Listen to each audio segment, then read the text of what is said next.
de mon labour.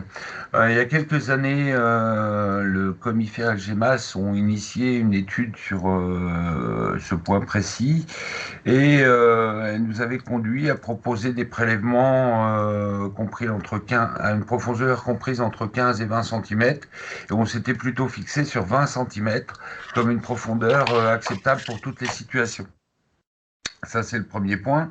Et le deuxième point, pour ce qui est de la profondeur de prélèvement pour estimer un stock, il est bien clair que moi, j'ai évoqué le stock, enfin le calcul de stock nécessaire à l'utilisation du modèle AMG. Et traditionnellement, on fait ça sur une trentaine de centimètres. C'est pour ça que j'ai évoqué 30 centimètres. Pour d'autres usages, sur d'autres calculs de stock plus précis et plus profonds, on peut très bien prélever sur d'autres profondeurs. Ça, c'est clair.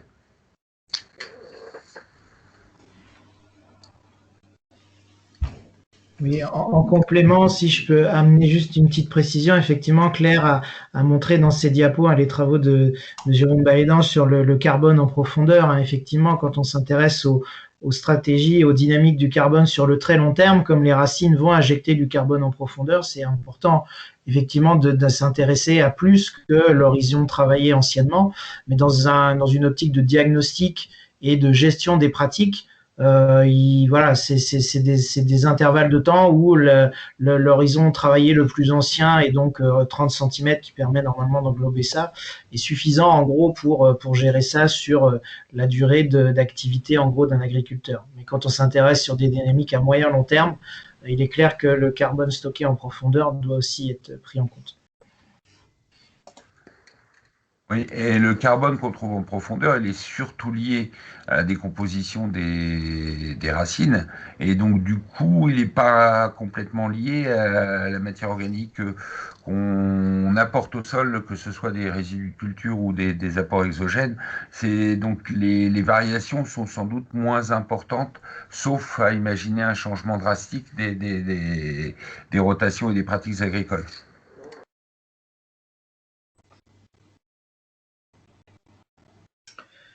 Ok, merci.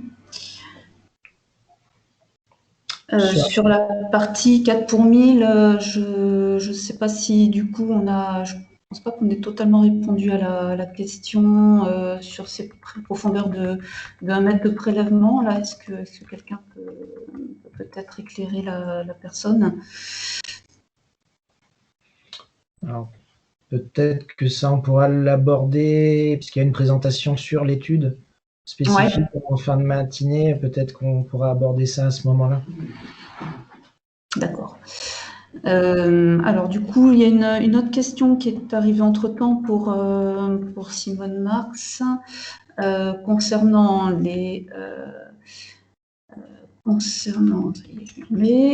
quels sont les facteurs qui seront explorés sur prairies permanentes, pratiques de pâturage, fertilisation? Quelles sont les bases de données accessibles pour aborder ces sujets? Oui, je viens d'ailleurs de faire une petite réponse déjà dans le chat. Donc, au niveau des prairies permanentes, il y a 2 facteurs, à notre avis, qui jouent. Premièrement, c'est la profondeur de prélèvement, qui est beaucoup moins maîtrisée en prairies permanentes qu'en terre arable. On préconise 15%, 15 cm, mais on sait très bien que c'est variable selon les agriculteurs qui prélèvent eux-mêmes. Un deuxième aspect qui nous paraît très important aussi, c'est l'âge des prairies permanentes. Nous savons pertinemment bien qu'il y a à peu près 120 ans, dont nous disposons des cartes topographiques à l'échelle du cadastre, beaucoup de terres sous prairies permanentes d'aujourd'hui étaient labourées. Et donc, au cours du dernier siècle, il y a eu un changement des terres arables vers les prairies permanentes, aujourd'hui représentant 50% de la surface agricole utile. Et donc, en fonction de l'âge de ces prairies, probablement, il y a aussi un impact sur le carbone total. C'est à ce niveau-là que nous avons été. D'accord. Merci pour cette réponse. Si on a peut-être 1 ou 2 minutes pour revenir sur la notion de séquestration du carbone l'échange qu'il y a eu entre Claire Chenu et François Laurent. Voilà, il semblerait que les définitions ne soient pas si claires que ça. Je vous laisse peut-être expliquer ce qu'il en est là concernant cette terminologie. Alors, je peux peut-être prendre la parole. En effet, nous ne sommes pas, même les scientifiques, nous ne sommes pas du tout rigoureux sur les définitions et c'est source, je trouve, de confusion, d'autant plus, comme le dit François Laurent, dans certains domaines, quand il s'agit de séquestration géologique de CO2, ça correspond, on va dire, la définition est plus rigoureuse.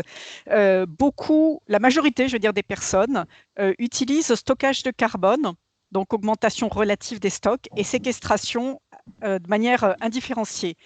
Il y a eu des essais de définition de séquestration et celle, je recommande, qui est issue d'une publication scientifique et d'un rapport des académies des sciences et techniques américains, et de dire que la séquestration, c'est du stockage de carbone qui, correspond à un stockage pour des temps longs. Donc des temps longs, c'est des décennies ou des siècles, et 2, correspond à un puits net de CO2 de l'atmosphère. Donc la séquestration, c'est un sous-ensemble du stockage dans ce cas-là. Et je trouve à la deuxième partie, là j'allais développer dans le chat, elle n'est pas évidente. J'apporte traditionnellement des pros à mon exploitation, je décide un jour de les concentrer sur une seule parcelle, je vais localement augmenter les stocks sur la parcelle où j'ai concentré toutes mes pros, mais je ne vais pas changer du tout la séquestration. En termes de puits net de CO2 de l'atmosphère, c'est équivalent.